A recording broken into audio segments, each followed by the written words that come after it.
امام محمد باقر صاحب کے زمانے تک اسلامی مملکت میں رومی سکہ رائج تھا۔ رومی حکومت اس سکے پر رسول خدا کی شان میں نازیبا الفاظ لکھوانا چاہتی تھی، لیکن بہت خوش اسلوبی کے ساتھ امام محمد باقر صاحب نے اس مسئلے کو حل فرمایا۔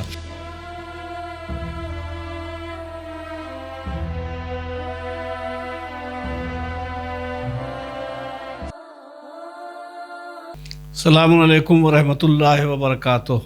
اعوذ باللہ من الشیطان اللعین الرجیم، بسم اللہ الرحمن الرحیم، نحمدہ و نصلی علی رسولہ الکریم وعلیہ الطیبین الطاہرین المعصومین۔ حضرت امام محمد باقر علیہ السلام کا زمانہ ایک خاص اہمیت کا حامل ہے، اور حالات اور وقت نے موقع دیا کہ امام محمد باقر علیہ السلام زیادہ سے زیادہ علمی اور دینی خدمات انجام دے سکیں۔ امام محمد باقر علیہ السلام کے بہت سے دینی اور علمی خدمات ہیں۔ آپ کی خدمات میں ایک اہم خدمت اسلامی سکے کا رائج کرنا ہے۔ اگر کوئی دریافت کرے، اگر کوئی پوچھے کہ سب سے پہلا اسلامی سکہ کس کے زمانے میں رائج ہوا، کس نے رائج کیا، تو امام محمد باقر علیہ السلام کا نام لیا جائے گا۔ امام محمد باقر علیہ السلام کی نگرانی میں، آپ کے مشورے سے سکہ تیار ہوا اور رائج ہوا۔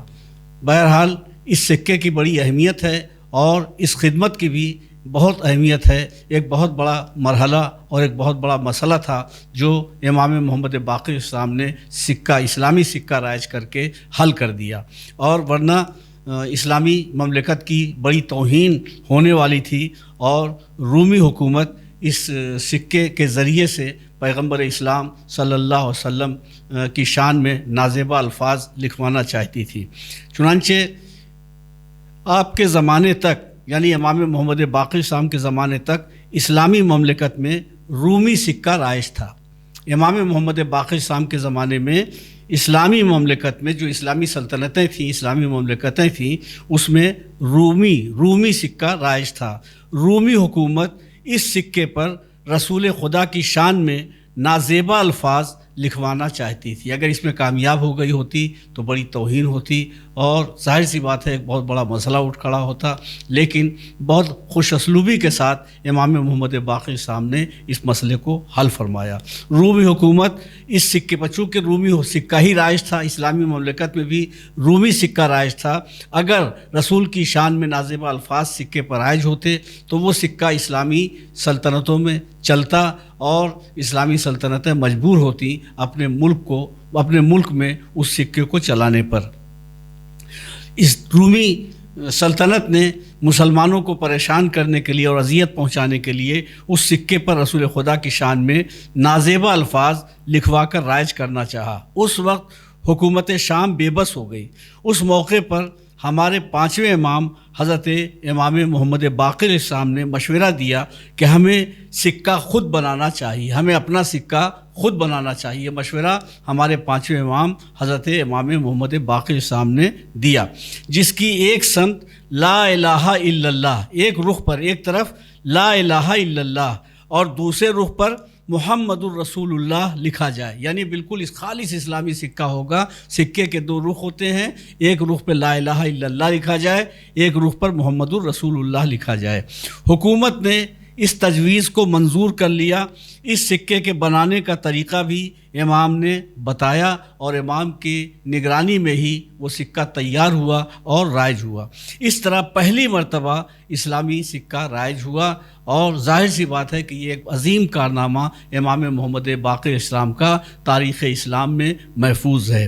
امام محمد باقر علیہ السلام اپنے دور میں علم، عبادت اور اخلاق کا بہترین نمونہ تھے۔ آپ کھیتی باڑی کرتے اور بڑی محنت سے روزی حاصل کرتے تھے۔ آپ فرماتے تھے کہ افضل ترین عبادت یہ ہے کہ خود کو حرام غذا سے بچائے، افضل ترین عبادت یہ ہے کہ خود کو حرام غذا سے بچائے اور اچھے اخلاق سے خود کو آراستہ کرے۔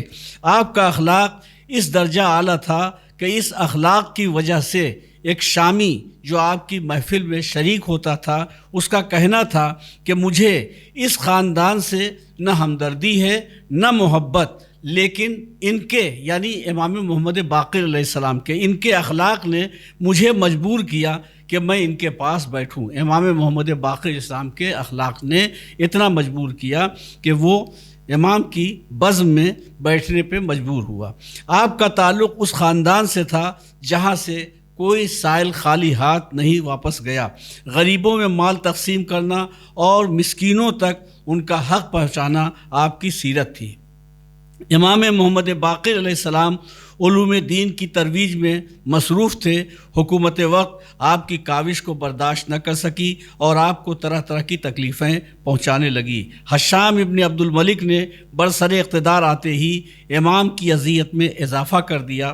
بالآخر 114 ہجری میں اس نے نئے انداز سے آپ کو زہر دیا۔ ایک زین میں زہر جذب کرا کے امام کی خدمت میں بھیج دیا تاکہ آپ اس زین پر سواری کریں اور یہ زہر امام کے جسم میں داخل ہو جائے۔ حشام ابن عبد الملک اپنی سازش میں کامیاب ہوا اور 7 ذی الحجہ 114 ہجری کو امام نے جام شہادت نوش فرمایا۔ امام جعفر صادق علیہ السلام نے آپ کو غسل و کفن دیا، نماز جنازہ پڑھائی اور جنت البقیع میں امام زین العابدین علیہ السلام کے پہلو میں دفن کر دیا۔ بقیع میں جہاں تمام روضے منہدم و مسمار کیے گئے ہیں وہیں امام محمد باقر علیہ السلام کا روضہ بھی مسمار ہو گیا۔ دعا کیجئے کہ پروردگار عالم ان روضوں کی دوبارہ تعمیر کا انتظام کرے اور جنت البقیع میں جو مقدس روضے ہیں، ان جو مقدس قبریں ہیں، ان پہ روضوں کی تعمیر ہو سکے۔ آمین یا رب العالمین۔ خدا حافظ، فی امان اللہ۔ بسم اللہ الرحمن الرحیم۔ حوضہ معصوم Qom face to face international online classes میں ایڈمیشن اسٹارٹ ہے۔ خواہران کے لیے 3 مہینے سے 3 سال تک کے کورس اویلیبل ہیں۔ پہلے سال مبلغہ کی سرٹیفکیٹ، دوسرے سال میں عالمہ کی سرٹیفکیٹ اور تیسرے سال میں معلمہ کی سرٹیفکیٹ دی جاتی ہے۔ اپنی بچیوں کو بہترین دینی تعلیم کے ذریعہ ذاکرہ، عالمہ اور معلمہ بنائیں۔ لاسٹ ڈیٹ 16 جنوری 2024 ہے اور 18 جنوری سے کلاسز اسٹارٹ ہو جائیں گی۔ خواہران کے علاوہ چھوٹے بچوں کے لیے بھی جو 6 سال سے 14 سال تک کی ایج کے ہیں، ان کے لیے بھی اسلامک کلاسز اسٹارٹ ہو رہی ہیں۔ حوضہ معصوم قم، نبا فاؤنڈیشن، سرفراز گنج، لکھنؤ۔